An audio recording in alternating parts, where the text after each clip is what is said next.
Hi guys, Captain TigerLily here, and we are back with more of Beacon Pines, and I don't know how to feel about this. It looks like we may have two different places we could go. We might be able to go down or up through that little archway.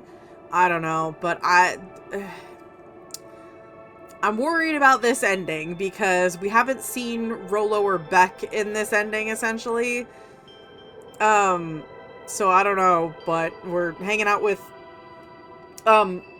poor disfigured Iggy. But anyway, before we get started today, hit the like button down below. Hit the subscribe button if you guys want to see more videos from me. Hit the notification bell, that way you guys will know when new videos go live. And of course, share the video around to anybody you think might enjoy watching me play through Beacon Pines. If you guys do want to get access to videos early, that link is down below as well. Hit the join button and you guys can get access to videos early basically as soon as I upload them. Alrighty. Let's see. Can we go this way? We can. Luca! Luca, are you there? Luca had almost forgotten the walkie-talkie he was carrying. It's that bozo Kerr. I hope nothing bad has happened to you out in those woods. Luca looked at Iggy with hesitation. No need to be rude. With a resigned sigh, Luca responded. Seems like the only dangerous thing in the woods is you. He speaks, the young man of the hour. Now, how in tarnation did you end up with one of our radios? Just lucky, I guess. Boy, howdy, you Van Horns are full of surprises, aren't you? You knew my parents? I never had the honor of meeting your father, but your mother sure was a handful. Luca winced, shoving the walkie-talkie back into his pocket. We gotta keep moving. Can we go back? Okay, we can. A disc of smooth metal was lightly covered in snow. Two faint seams were visible along the surface. A manhole cover? It is. I've never seen one like this. I've never seen one like it. Oh, shit. What's the readout? Still sitting above 258 Kelvin. Down a bit from last time. Should we report this to Mr. Kerr? Meh. Still within safe ranges. Maybe spreading, but it's under control for now. Even a small nudge in the equilibrium could cause a cascade. Dude, relax. Just a few more sites to hit before we punch out. Let's get this over with.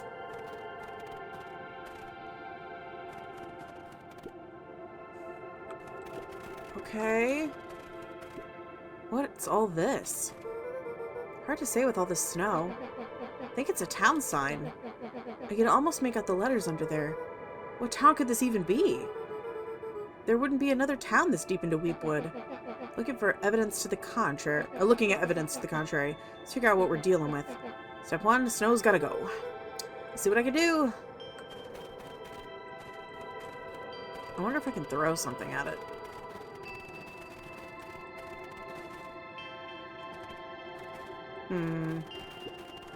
Aha! Snowball!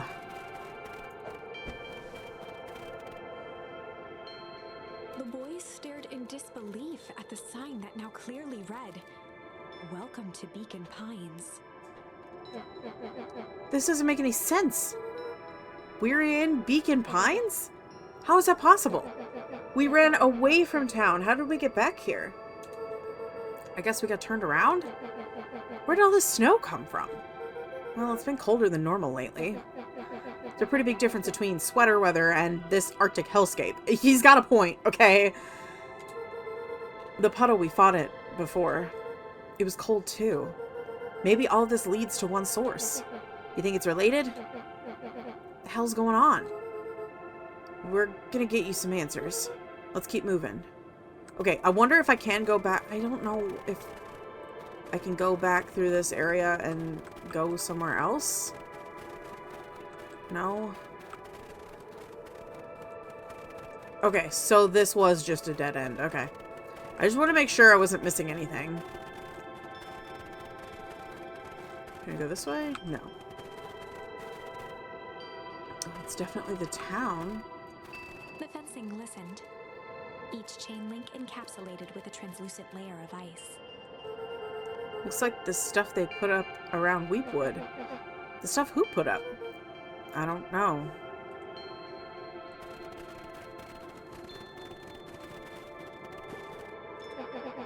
This stuff look familiar to you? Looks like the barrel near that puddle I, shoved me into. Yeah. Look, Iggy, it wasn't intentional. You weren't supposed to get hurt by it. I thought you all were just gonna go tussling away. It's all frozen. Looking down at the frozen stream, Luca could faintly see a school of minnows encased in the ice. Whatever happened here, it happened fast. Fish didn't even have time to run. Or, you know, swim run. Yeah, no shit. The crunching of footsteps trailing Luca went hush. He looked back to see Iggy's face twisted with confusion. Everyone's gone. What? There's nothing here but more snow. There must be an explanation for all this. We have to keep looking. You can look all you want. I quit. Iggy, we have to keep going. You don't get it, do you? This isn't one of your pathetic Hank Atomic stories. We aren't gonna save the day. We aren't even gonna save ourselves. My face is mangled. The town is destroyed. And everyone we've ever known is gone. We don't know that. We can't just quit. Do whatever you want. I'm done. Iggy, it's gonna be okay. Luca peered upward at the darkening sky. He let out a long, foggy breath. Faintly, Iggy began to cry. Seeing Iggy in such a pathetic state gave Luca a sense of compassion and more than a little guilt. It is getting pretty late, I think. Probably not the great idea to stumble around in the dark anyway. Luca allowed himself to collapse next to Iggy. Let's rest for a bit. The boys Y'all should be huddled together for inside. warmth and comfort. If not for exhaustion, their minds would be racing, trying to make sense of the events of the day. As it was, all they had energy for was to sit in silence, numb.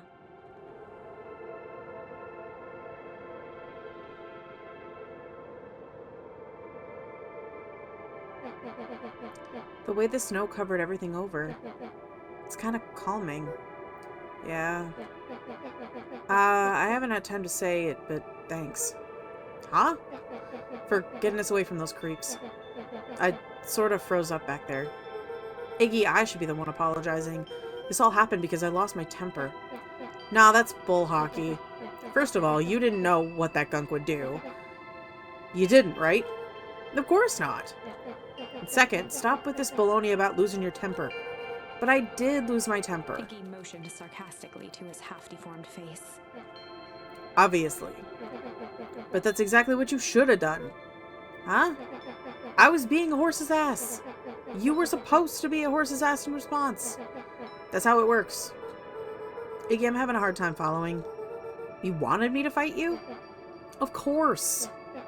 Jeez, you goody-goody types take forever to understand the very basic point.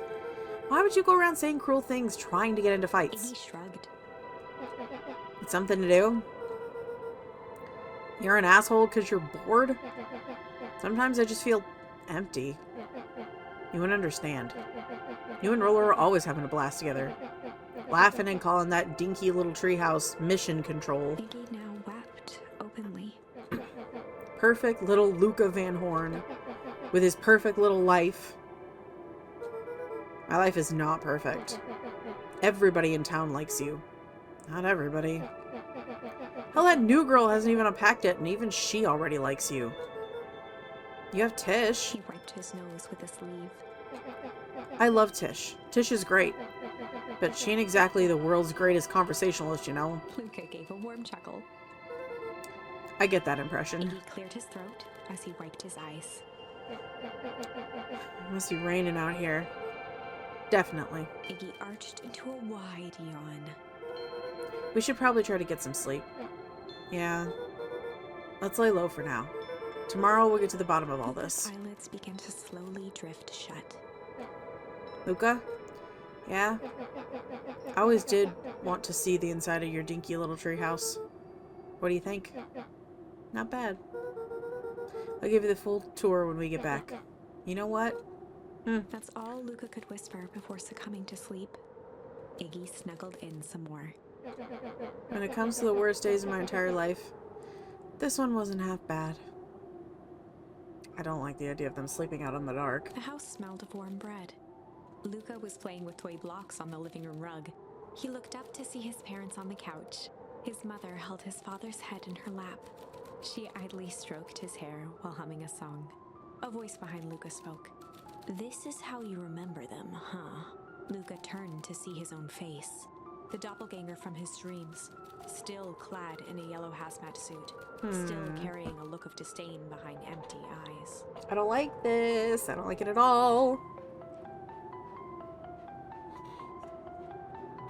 Aww, look at this perfectly cozy scene. You know it wasn't really like this. The figure picked up a toy block and inspected it. It's amazing the facades that one can build given the right materials. Not that I blame us. These are a child's memories, all warm and fuzzy. I mean, yeah, I guess that is kind of true. You don't remember, do you? Lucas snatched the block from the figure's yellow-gloved hand. Remember what? The doppelganger pointed to the couch.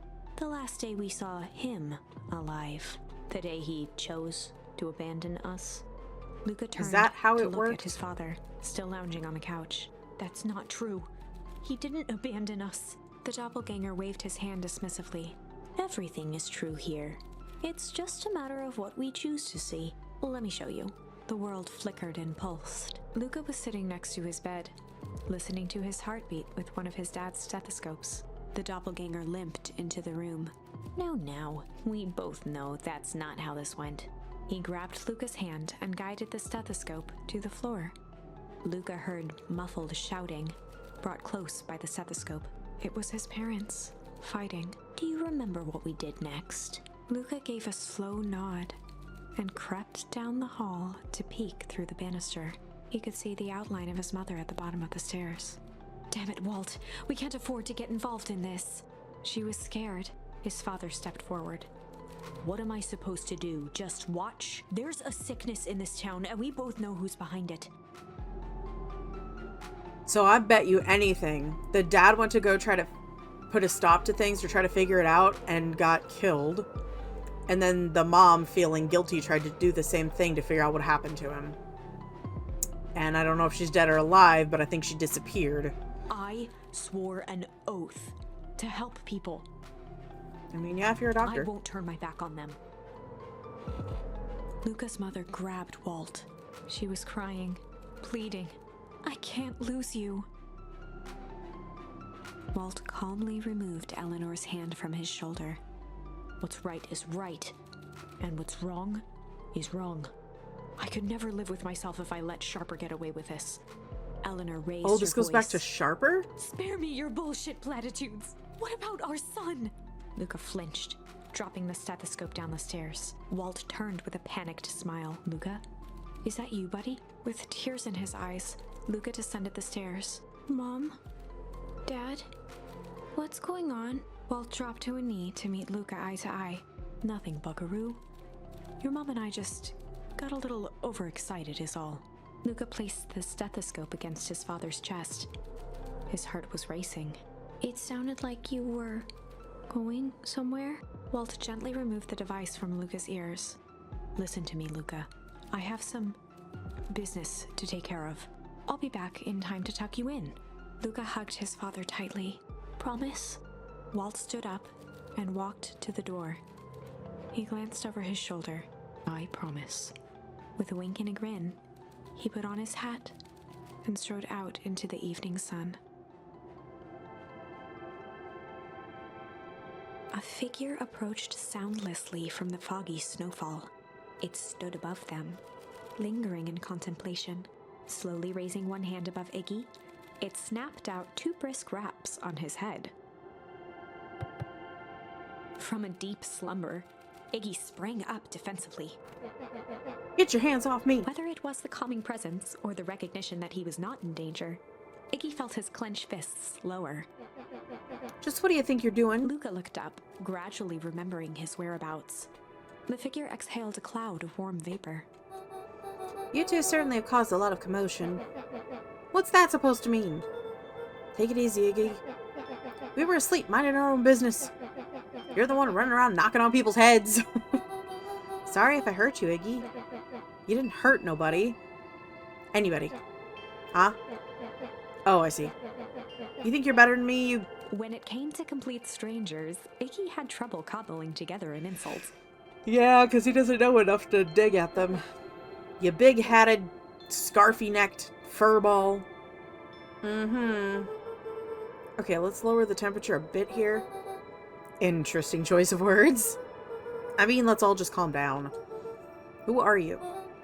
A friend. An observer. A hitchhiker on the infinite expanse of possibility. Great. How about a name? If you must call me something, you can call me Nat. Iggy huffed with gratification. How about you make like a gnat and buzz off? Very well. Nat began to turn away indifferently. Wait. Do you live here? You might say that.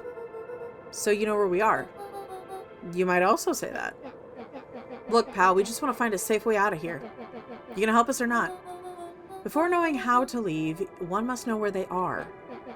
Alright, that does it. Luca, I don't know about you, but I'm getting out of here one way or another. Iggy turned sharply and began to stomp off. Enough with the riddles. Iggy, wait up. Realizing he'd worn their patience then, Nat relented.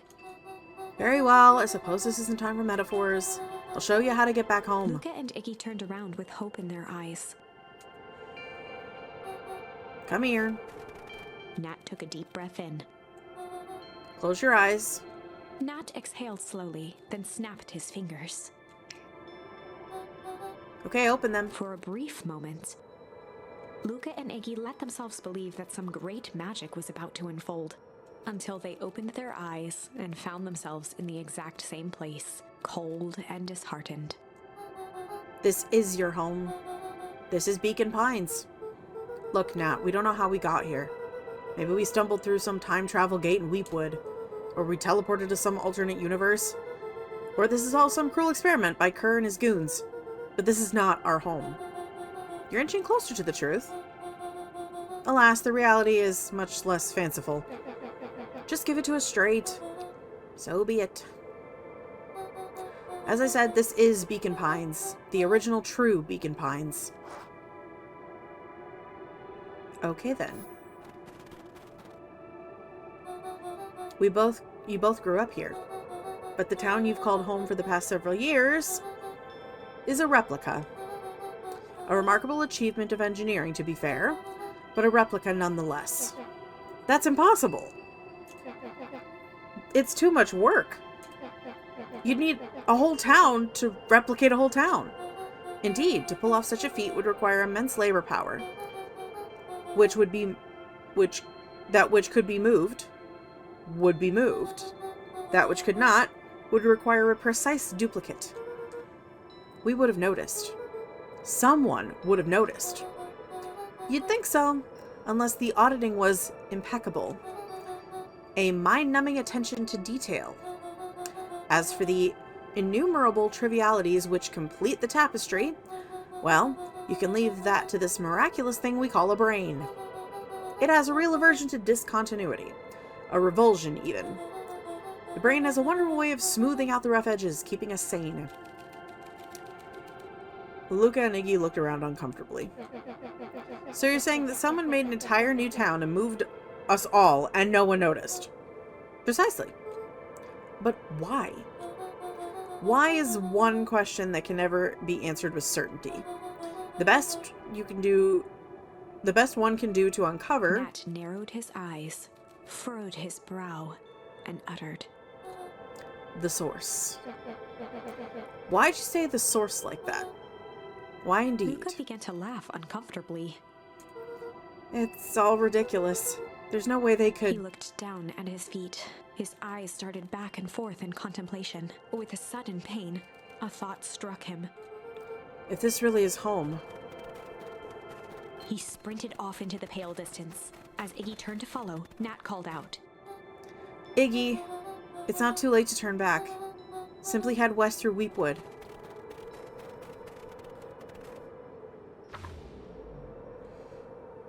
Chapter 6. Okay. The Source. Nat expressed his sympathy with a shrug and sauntered off as unassumingly as he'd arrived. He'd given Luca and Iggy what they needed, and nothing more. As Luca sprinted across the snow, the events of the past few days became clearer, pieces to a larger puzzle. Rollo said he was underground somewhere, captured. Mr. Kerr tried to cover it up with lies. Okay. The clipboards were hell-bent on capturing Iggy. It all seemed to point to perennial harvest. But right now, there was one thing that Luca needed to know. Luca stopped dead in his tracks. The tree was gone, uprooted and moved, leaving a raw gash in the earth. He dropped to his knees and dug wildly at the cold snow. His numb hands hit something hard, a headstone. A dry whisper escaped Luca's lips. You're here. All this time I thought I was visiting you. But you've been here, alone, in the snow. Dad, I'm so sorry. They ruined your favorite spot in the world. Our favorite spot in the world. Dad, what do I do? There was no reply, just snow-covered silence. What'd you give me the slip like that? What if I couldn't find you, you jerk? Iggy finally noticed the tears welling in Luca's eyes and the snow-covered grave. Oh. Iggy, they stole his tree, Iggy. Yikes. Suddenly, they heard the crunch of approaching footsteps in the snow. We gotta hide.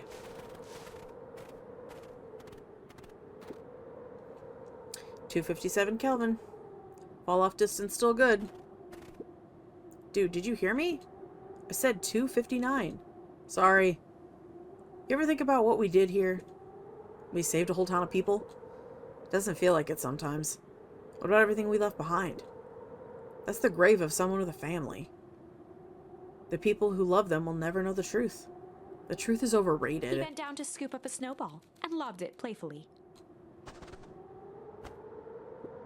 Hey, don't be such a downer, dude. We took this job to change the world. Yeah, come on. It's almost lunchtime. Weirdo. Okay. And here I thought I was a jerk. These dinguses are out here literally dancing on graves. Luca stuttered through heaving sobs. I thought I was visiting him. I thought he was with me. Not gonna lie, that's a bad break. Here's some Iggy advice. gave Luca a solid smack on the back of his head. Hey! Who's any of this helping? What? Sitting here in the snow crying like some pushover. Who you helping? Iggy, look what they did. They lied to everyone. Blah, blah, blah. Luca Van Horn, you're a lot of things, but you ain't no pushover. What did I tell you before? When some jerk comes at you, acting like a horse's ass, I should stand up for myself. Hell yeah. Kerr and his merry little band of clipboards pulled this switcheroo for a reason, right? Nat mentioned something about a source. Luca wiped his eyes with a sleeve. Whatever's at the source must be awfully valuable to Perennial Harvest. Sure would be a shame if something unfortunate were to happen to their precious source, wouldn't it? What do you have in mind? If it's small enough to steal, we snatch it. If it's too big to snatch, we smash it. What if it's too big to smash? He flashed a mischievous smile and cracked his knuckles. I'm always up for a challenge. I'm gonna make this right, Dad, I promise. Alrighty, let's do this. Locate the source. Alright, let's go locate the source. Before we do, I want to check. Because that's... Okay, so flight is the other one I could do for... the one we're following for this one. So... This one, we'd do sly or chill, I suppose. Because we did all the other options there, so... Okay. We're going to continue with this one just to see where it all goes. You get awfully cold out there in those woods, Luca. Probably best you two stay put and conserve your energy. Help's on the way. Where's Rollo? Where's my mom? Did you kill her? Oh, heavens, no. Do I seem like a killer to you? Iggy and Luca shared a skeptical look. Well, do I? Ah, shucks. Now that hurts my feelings. Screw that guy. For real. Okay. Because this, if that's the case, this would be where Luca's house is. And it's not there. Okay.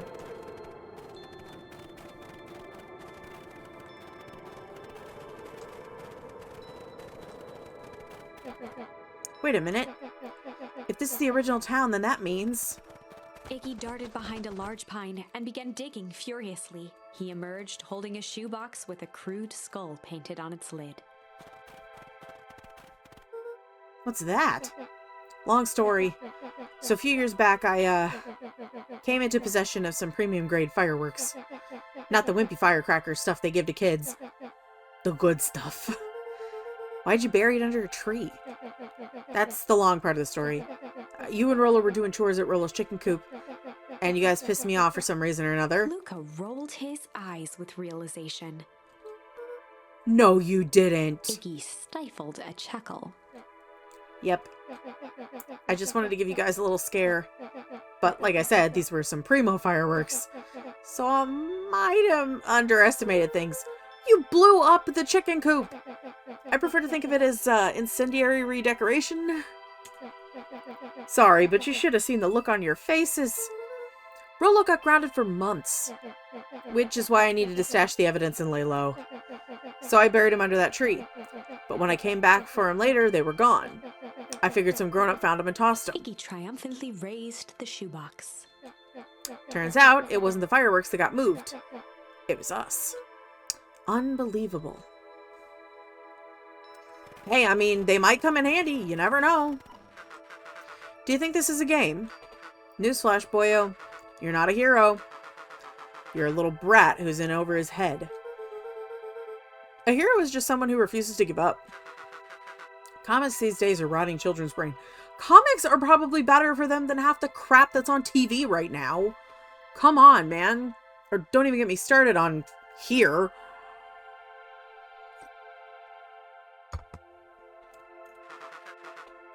Everyone thinks they're a spaceman superhero. I was always partial to Hank Atomic myself. Is that so? You really think you have the chance against us?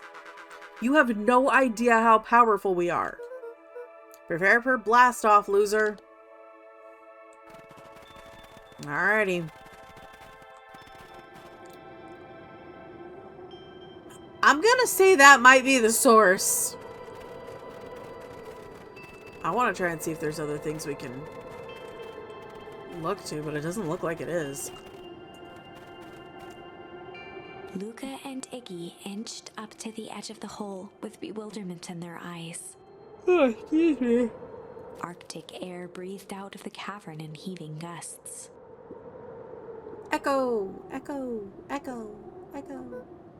Whoa. I see why they wanted to move us out of town now. But why would they dig a giant hole? I think this is it. This is the source? It's a dang hole. How do we smash a hole? Ah, crap. Oh, it's much more than that, my annoying little friend. Kerr. Where's Rolo? I wasn't lying before. He's safe. Well, safer than you two, at least. Drat, it's cold. You just had to drag me all the way out here, didn't you? Mr. Kerr gazed down the abyss in contemplation. Really is something, isn't it? What did you do to our town? What is all of this?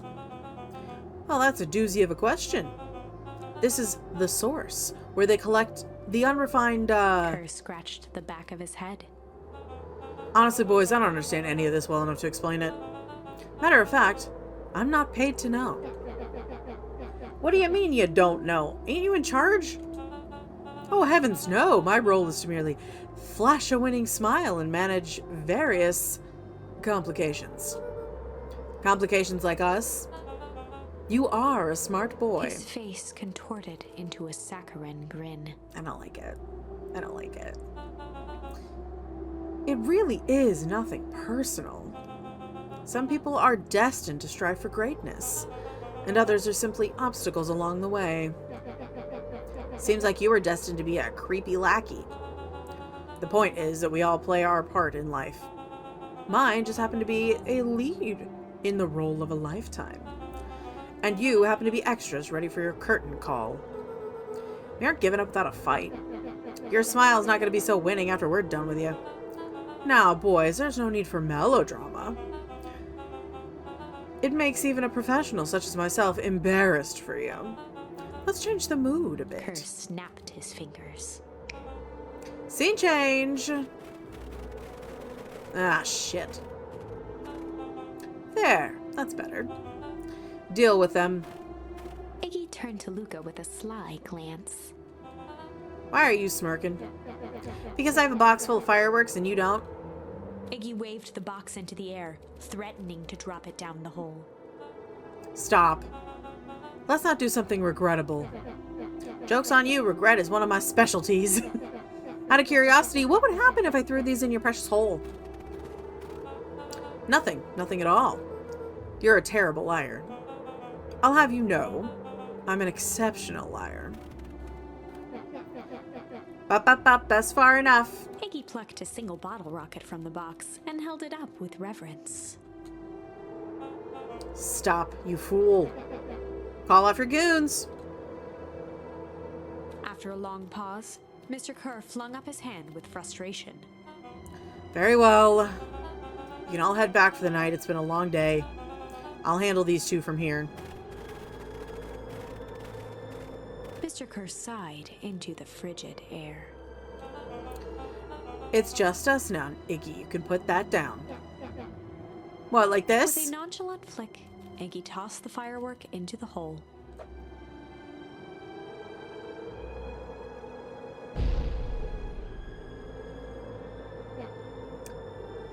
Ooh. Whoa. With a growl, Kerr leapt at Iggy, crashing through Luca. Iggy tried to twist away, but in the struggle they both tumbled over the side. Luca dove forward, bracing Iggy's hand just before it slipped. Oh God. His grip was made precarious by the cold, wet snow. He could see Kerr further down, clinging to Iggy's coat. You reckless child, what have you done? Luca, listen to me. Hold on tight and use the walkie-talkie to call them back. What channel do I use? It doesn't make any damn difference, they're always listening. If you do that, the clipboards will just haul us up and snag us both. The only way you get out of this is if Kerr's out of the picture. Let go and save yourself. If he lets go, we both die. I don't want to die, but seeing the look on your face almost makes it worth it. Mr. Kerr, you've had a long life. Why don't you actually do something selfless and just let go? Mr. Kerr gasped with insult. Long life? I'll have you know I could still play 25. You should have heard me sing the part of Phileas Young. With a wild look in his eye, Mr. Kerr began to hum a proud melody. Can you believe this guy? Okay, well we've got a new charm. His hand began to cramp. His voice began to crack. Kerr, just let go. No can do. If you want to save your friend, you'll have to save me too. Luca, look at me. It's okay. Luca felt Iggy loosen his grasp. You aren't going to kill your friend like that, are you? Every muscle in Luca's body burned. I'm not his friend. Yes, you are. Nah, I'm just a no-good bully. Like you, Kerr. Iggy, no! Luca felt his hand slipping. And I told you what you needed to do with bullies. I can't. It's your only way out of this mess. Two birds with one stone.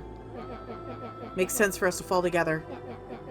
Wackadoos travel in packs. A calm settled over Iggy's face.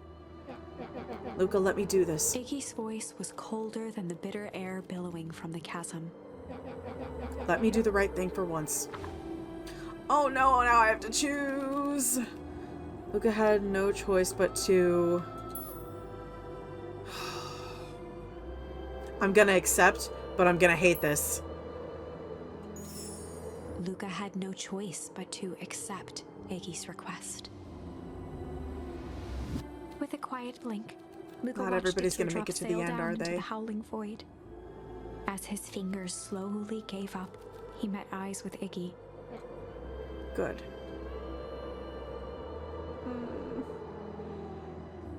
I was actually starting to like The two Iggy. silhouettes were swallowed by darkness.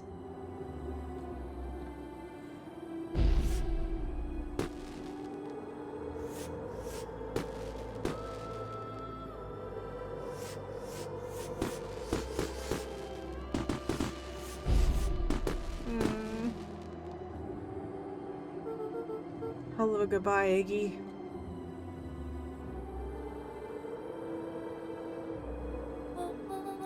Luca, you really should step back. What? Quickly!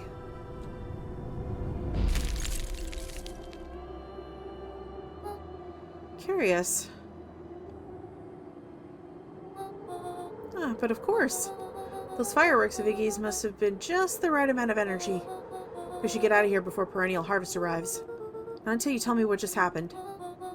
Your friend's sacrifice just saved this town. For a little while, anyway. How? Tempest liquamine is a peculiar substance. It can change the relationship between matter and time itself. But doing so requires unfathomable energy. In a closed system, the energy can only come from its surroundings. A useful side product of this property being, by adding precisely the correct amount of energy, one can create a cryogenic cascade. So the gunk makes things cold and the fireworks made the whole freeze over? That's one way of putting it, yes. As dumb luck would have it, the fireworks weren't strong enough to generate a runaway effect, or a runaway reaction. I shudder to think what would have happened in that case. We have some idea what that would look like. Yeah. It'll take them a good while to safely break through and access the source again. If you know all this stuff, why haven't you been helping? I have been, in my way. Each one of us has our role to play.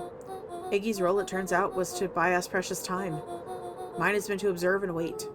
Wait for what? You. Me, why? What's my role? A fierce twinkle flashed in Nat's eyes. Luca Van Horn, you are going to save the world. Okay. With a chuckle, Nat turned and walked west. Dumbfounded, Luca followed behind him, trudging through the snow. Every step taking him further away from everyone and everything he knew, and closer to destiny. To be continued in Beacon Pines, Pines Harder. Revenge served cold. Second time's a charm? Wait, that's it? This ends with a crummy cliffhanger just when it was getting good? I was even starting to like Iggy. Same! No way. I refuse to be associated with some never-ending parade of sequels. Let's go back and find something more definitive. Okay, so let's refuse his, No, not fight. No. No.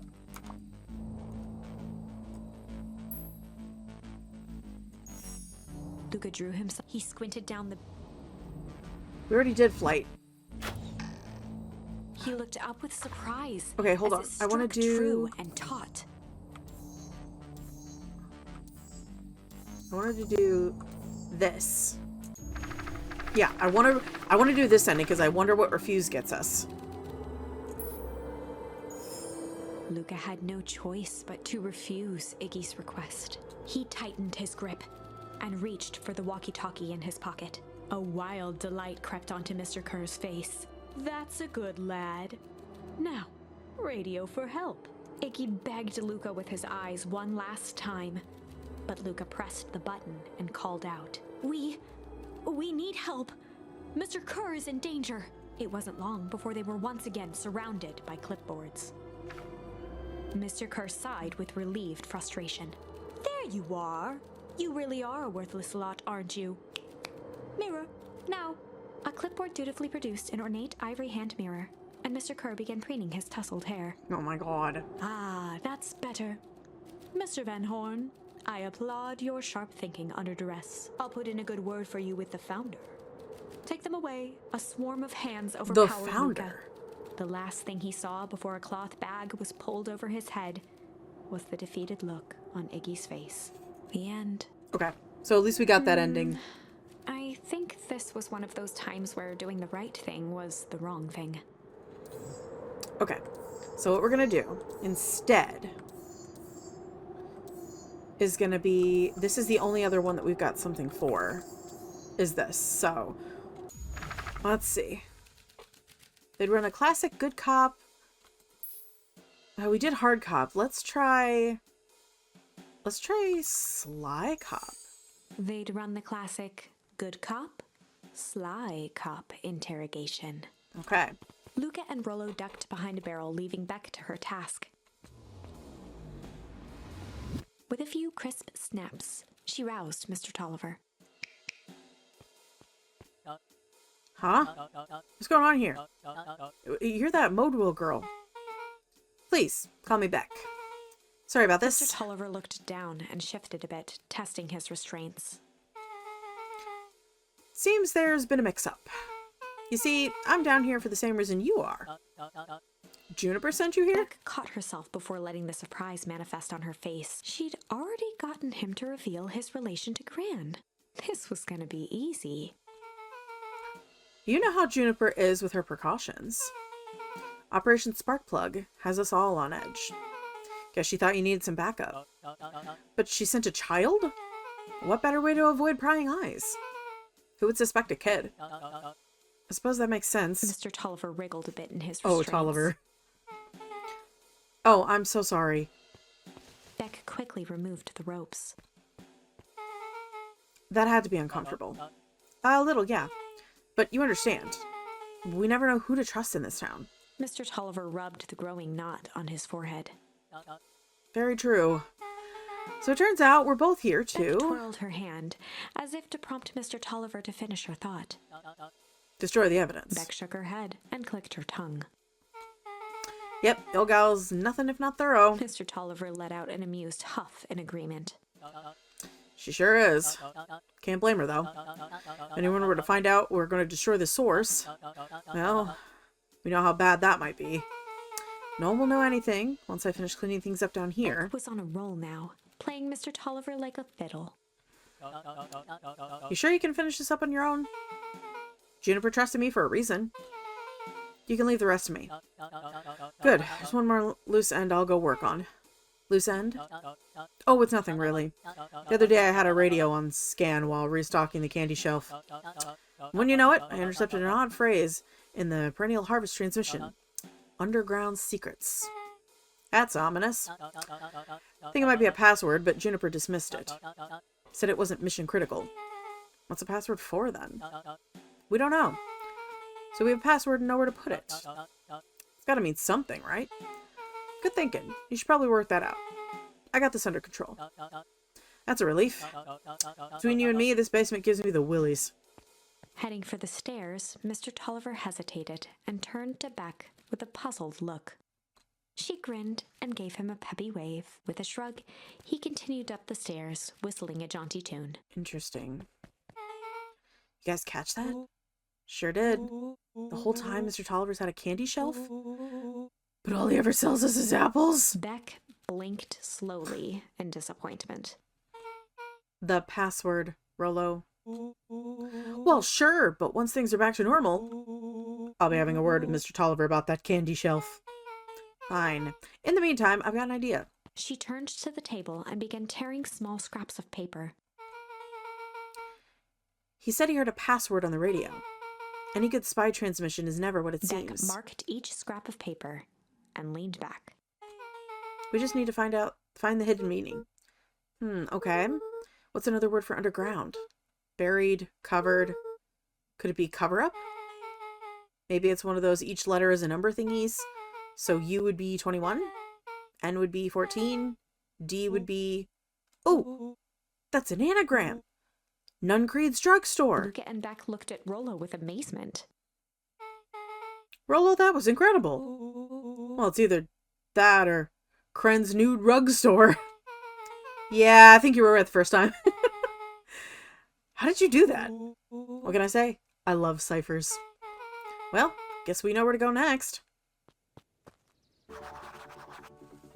All right. So it seems the Iggy endings are not great unless we have another option for those, but good lord. I was really kind of hoping that Iggy would like kick Kerr or something to get him off the coat, because that way we could have pulled Iggy back up. He could have helped us with the fireworks being dropped still, and Kerr would have just been gone. That would have been great. That would have been ideal, but it seems we didn't get that ending. I wonder if there is still an option for that at some point, but whatever. But anyway, I'm gonna leave this video here, and if you guys liked this one, hit the like button down below.